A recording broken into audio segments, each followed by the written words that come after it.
साथियों, सबसे पहले तो एक बात हम क्लियर कर दें कि जो भी नेता लोग बोले तो बिल्कुल समाज के ऊपर गुस्सा मत करिए कि समाज इकट्ठा नहीं हुआ, यहाँ पे भीड़ नहीं इकट्ठा हुई। हाँ, मुझे यहाँ पर आने पर इतनी बड़ी खुशी महसूस हुई है कि डॉक्टर जगदीश रावत जी ने और भाई सुरेंद्र पात्रे जी ने जिस उद्देश्य लेके एक कार्यक्रम किया, वो उनका उद्देश्य निश्चित तौर पर सफल हो गया है। इसमें कोई कहने की दो राय नहीं है, क्योंकि हमें भीड़ की आवश्यकता नहीं है।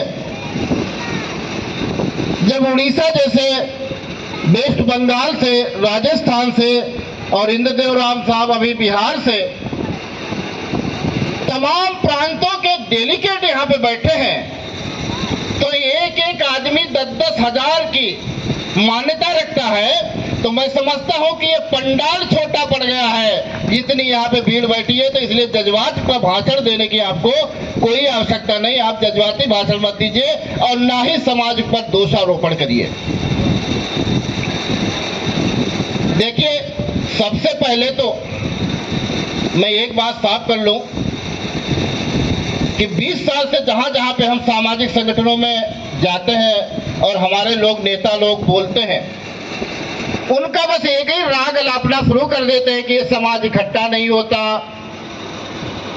ये समाज बड़ा नालायक है, ये तो कभी अपने समाज को सपोर्ट नहीं करता।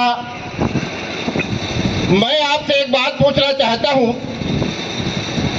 कि अगर किसी भाई के कोई रोग उत्पन्न हो जाए, सपोज कर लीजिए किसी को डायबिटीज हो गई और वो किसी डॉक्टर के पास जब जाता है कि भैया हमको डायबिटीज हो गई, शुगर की बीमारी हो गई, डॉक्टर उसका इलाज करना शुरू कर दे, बढ़िया से बढ़िया इलाज करे, लेकिन परहेज ना बताए कि किन चीजों से तुम्हें दूर रहना है। आप इंसुलिन लगाइए और 4 रसगुल्ला खा लीजिए। क्यों भाई? अगर पेट में इंसुलिन लगाइए और 4 रसगुल्ला भी खा लीजिए तो क्या कभी की डायबिटीज आपके ठीक हो सकती है? बताइए, कभी नहीं ठीक हो सकती है। मेरा कहने का मतलब यह है कि सारे नेता ये राग तो अलापना शुरू कर देते हैं कि ये समाज इकट्ठा नहीं होता,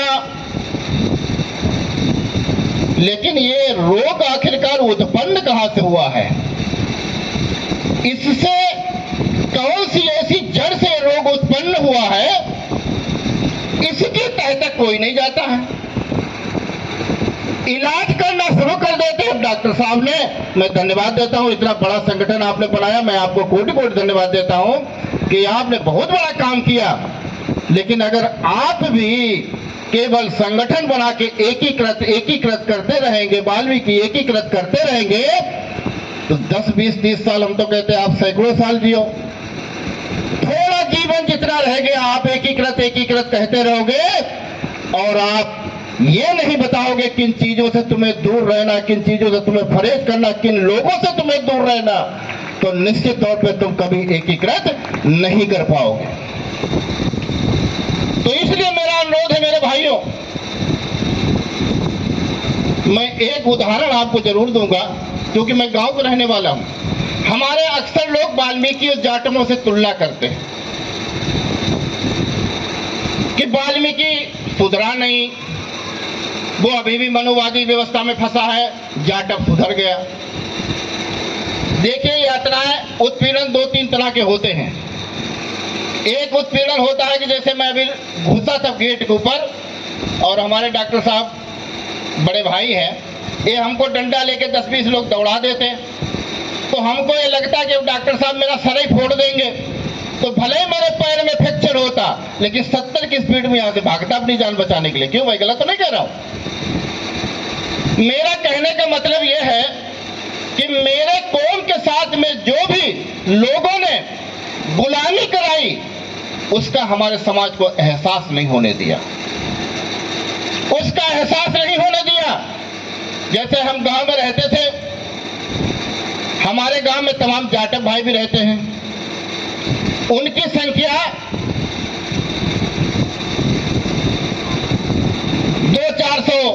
एक गांव में होती है।